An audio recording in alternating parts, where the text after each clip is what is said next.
Good morning, folks. I had a real hard time sleeping last night because I was so excited about a bow that I picked up from Steve Jewett, the Bushman. I don't know if you can see that. I kind of got, that's American Bushman. And the bow is of a, what he calls a Longcurve profile. Some folks call it a Semi-Recurve. Bottom line is, string doesn't touch the limbs. God has a drastic amount of RD in it. I don't know. I don't care what circles you go into. If somebody wants to put me in recurve class with this bow, I don't mind either. But it's not really a competition bow to me. It's a high performance hunting bow. It is a bush bow. It is a 58-inch bow that is meant to get through the woods with, get into blinds, get into tree stands, and it performs really well. How well, I don't know. I do know that almost 3 months ago I had a real hard time walking away from it. It's haunted my thoughts hundreds of times since then, with me kicking myself. I should have grabbed that bow. I picked it up last night. These are my first shots with it since getting it home. I'm not even warmed up. And I've decided to use my 270 grain arrows, which are going to be a 6.1, just a little over a 6.1 GPP, and only because I have so much data on these arrows with other bows. My DOS, my GLO, they were up in the 200 feet per second with these arrows at this similar weight, 44, 45 pounds. My bears, the one bear that I had the limbs for, they were up at 200, same poundage. So this is an excellent opportunity to compare the performance of Mr. Jewett's bow. I have no clue what it's going to do, but we'll find out together. So let's get to shooting.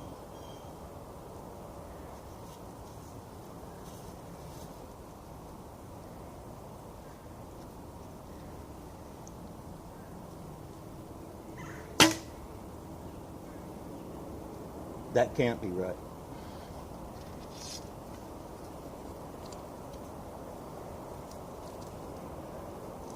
$280.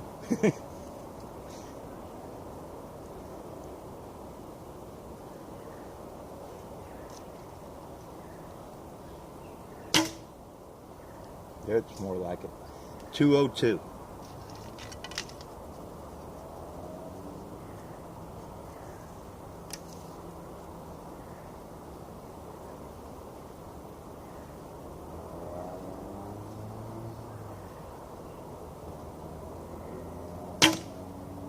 $197. I'll take it. You know, I mean, this is a solid glass riser, and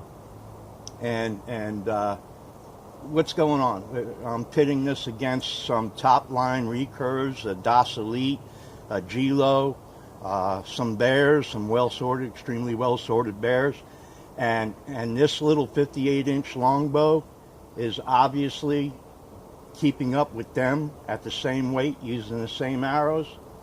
I salute you, Mr. Jewett.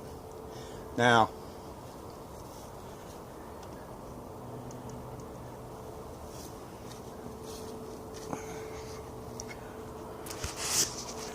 as you can see by the tiny little group there, it's not that bad of a shooter either.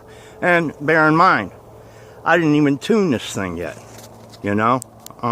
These are quite literally the first 3 arrows. I love the things that he's done with this bow.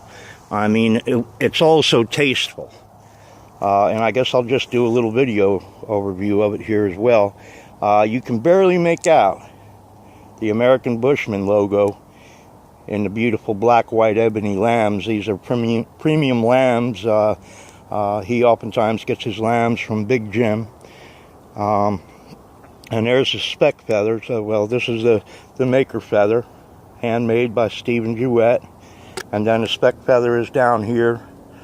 And that says American Bushman, 58-inch, 45 pounds at 28 inches with the bow's serial number. And then, you know, oddly enough, it says max draw 28 inches. I questioned Steve about that. And, you know, in any of the circles online, you would have people just slay him for the answer that he gave me, which I don't even know if I want to divulge, but I'm just going to go ahead and tell you in honesty and disclosure. And there's another cool feature is the Talon tips. Those big, huge tips that folks are telling me, wow, that's going to affect performance of the bow. Well, obviously not. I don't know what more I can say. I really don't. Oh, back to Steve's response when I asked him about why would he put a max draw of 28 inches on a bow that scales 45 pounds at 28 inches. His response to me was, it's built to stack. And I can understand that. The reason I can understand that is because he's going for performance. He wants every bit of energy that can get loaded into the bow that fits the archer to get in that bow. And apparently he's done a darn good job. I mean, we're not looking at a recurve there. It's a semi-recurve longbow, and in some circles would be considered a flat-out longbow because the string doesn't touch the limbs. And for it to be kicking out those sorts of speeds, hats off, man. I'm thrilled. Y'all take care.